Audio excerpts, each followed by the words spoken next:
ٹوٹا.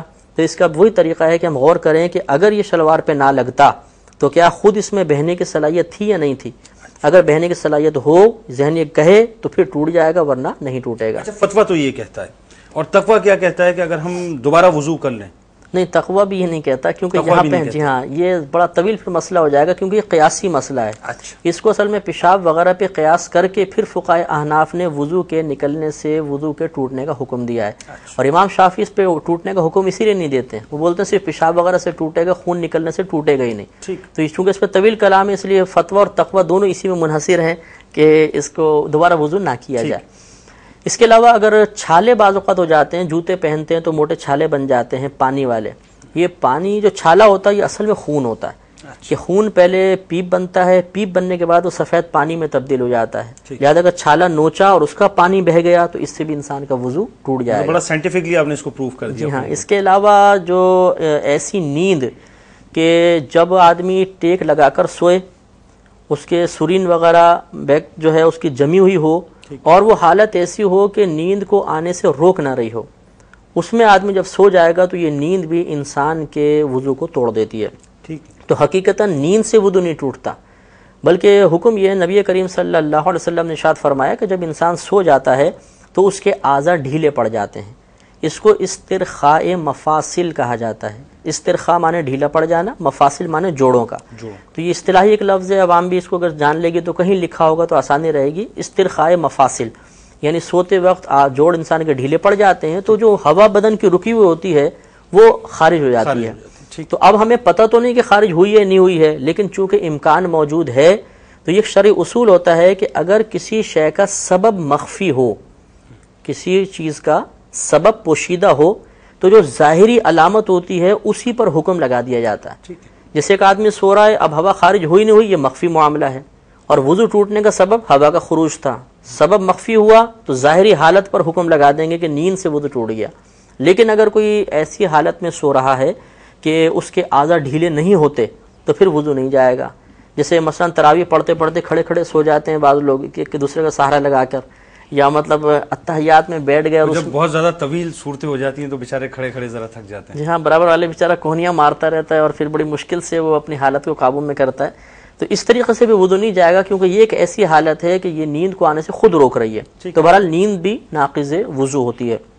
اس کے علاوہ یہ جیسے خون بہنے کا عرض کیا، تو اگر ٹیسٹ کے لیے خون وغیرہ نکالا، انجیکشن سے نکالا، کسی چیز سے بھی ٹیسٹ کے لیے، تو وہ چونکہ اتنی مقدار میں ہوتا ہے کہ وہ بہنے کی صلاحیت رکھتا ہے. اگرچہ ہماری کھال پر نہیں بہا، وہ ڈائریکٹ انجیکشن میں چلا گیا، لیکن اس سے بھی انسان کا وضو ٹوٹ جائے گا. تو یہ چند چیزیں ہیں. اچھا، اس کے علاوہ ایک بہت امپورٹنٹ چیز کہ دکھتی آنکھ سے جو پانی بہے گا، بیماری کی وجہ سے جو آنکھ سے پانی بہتا ہے، یہ پانی بھی وضو کو فوراً توڑ دیتا ہے، اور یہ نجاست غلیظہ ہے، بالکل پیشاب کی مثل ناپاک ہوتا ہے. یہ اکثر عوام کو نہیں پتا. جب آشوب چشم کی بیماری چلتی ہے تو عموماً وہ پانی نکلتا ہے تو وہ اسی طرح رومال سے صاف کر کے اور اسی طرح نمازیں پڑھنا شروع کر دیتے ہیں. وہ سمجھتے ہیں ہم باوضو ہیں، لیکن آشوب چشم کی بیماری اگر ہے اور مسلسل پانی نہیں نکل رہا، وقفے وقفے سے نکلتا ہے، تو یہ ناقض وضو ہوتا ہے، انسان کا وضو ٹوٹ جائے گا.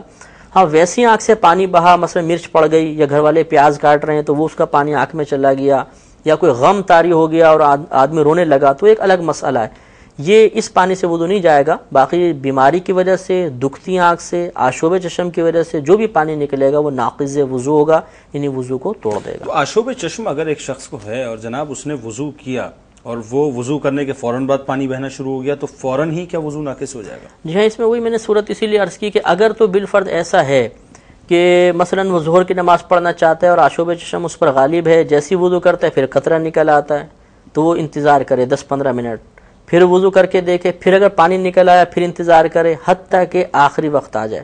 یعنی بالکل 4 رکعتی فرض کا بس وقت رہ جائے، تو اب اس کا شرعی معذور ہونا متحقق ہو گیا، ثابت ہو گیا. یعنی اب یہ ثابت ہو گیا کہ پورے وقت کے اندر صحیح صحت کے ساتھ، تندرستی کے ساتھ، اس عذر سے پاک رہتے ہوئے فرض ادا نہ کر سکا، تو شرعی معذور رہ گیا. اب حکم یہ ہوتا ہے وضو کرے اور اس آخری وقت میں 4 رکعت فرض کو ادا کرتا رہے، کتنا مرضی پانی نکلے گا اس کا وضو قائم رہے گا. اب مثلا عصر کا وقت آیا تو چونکہ 2 نمازوں کے درمیان اس نے اپنا امتحان کر لیا ہے، اب جیسے عصر کا وقت آئے گا تازہ وضو کرے اور نماز پڑھنا شروع کر دے. اب چاہے کتنے قطرات نکلیں گے یہ اس کا وضو نہیں جائے گا. ہاں، اب یہ کب عذر سے نکلے گا اس کا حکم یہ ہوتا ہے کہ کوئی سی بھی دو نمازوں کے درمیان پورا وقت اگر ایک قطرہ بھی آشوب چشم کا نہیں آیا تو اب وہ عذر ختم ہو جائے گا.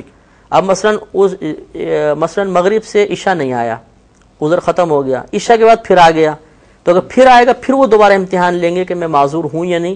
اسی طرح یہ روٹین چلتا رہے گا. جب قطرہ نہ آئے تو مکمل وضو کر کے نماز پڑھیں گے، اگر قطرات مسلسل آ رہے ہیں تو پھر وہ شرعی معذور ہیں اور چاہے قطرات نکلتے رہیں اسی طرح وضو کر کے نماز پڑھیں گے. یعنی ان تمام وجوہات کی بنا پہ جو ہے وضو ٹوٹ جایا کرتا ہے.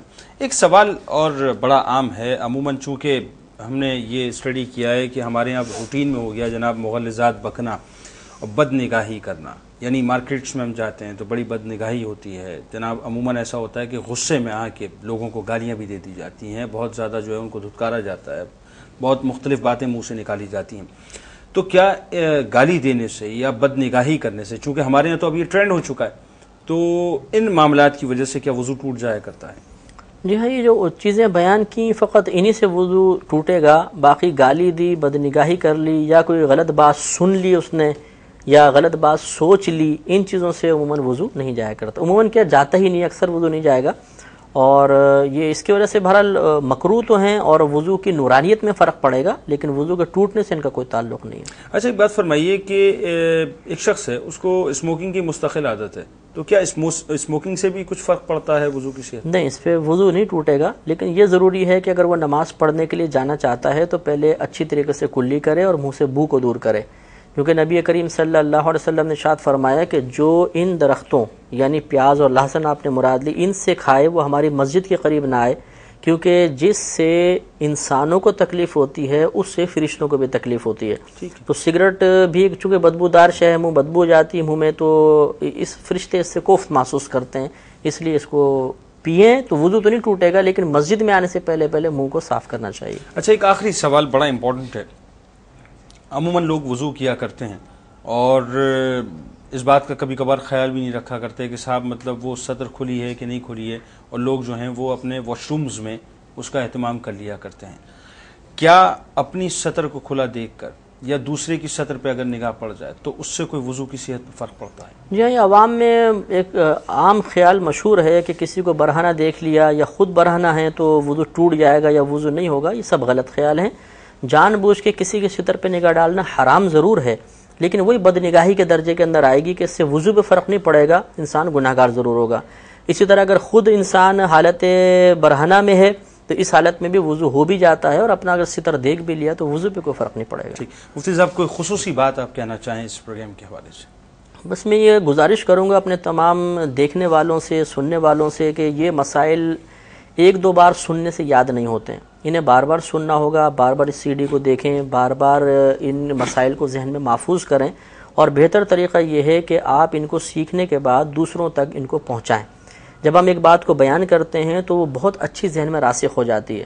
پہلے اچھی طرح مسئلہ سمجھ لیں، اس کو دیکھنے کے بعد پھر کسی کو سمجھائیں تو انشاءاللہ آپ کا فائدہ یہ ہوگا کہ دوسرے بھی اغلاط سے محفوظ ہوں گے، آپ کے لیے ثواب جاریہ ہوگا، آپ کو سکھانے کا انداز آپ کا بہتر سے بہتر ہوتا چلا جائے گا، اور انشاءاللہ جو حضرات اس CD کی تیاری میں معاون ثابت ہوئے ان سب کے لیے بھی ثواب جاریہ کے دروازے کھل جائیں گے. آپ کا بہت شکریہ مفتی صاحب، آپ تشریف لائے، اور کتنی خوبصورت بات مفتی صاحب نے آخر میں فرمائی. ساری کلام ان کا بڑا خوبصورت تھا، لیکن آخری بات کتنی پیاری ہے کہ ہمیں دراصل اپنی تربیت کرنی چاہیے. وضو ایک بنیادی کام ہے، اور اس موقع پہ آخر میں ایک واقعہ مجھے یاد آتا ہے کہ حسنین کریمین رضی اللہ تعالی عنہما ایک مرتبہ وضو فرما رہے تھے.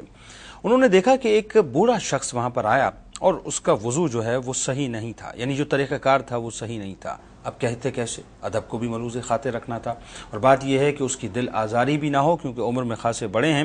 تو سمجھایا کچھ اس انداز سے کہ کہا بڑے صاحب ذرا آپ یہاں پہ تشریف رکھیے اور ذرا محسوس کیجئے کہ ہم دونوں بھائی جو وضو کرتے ہیں ہم میں سے کس کا وضو زیادہ بہتر ہے.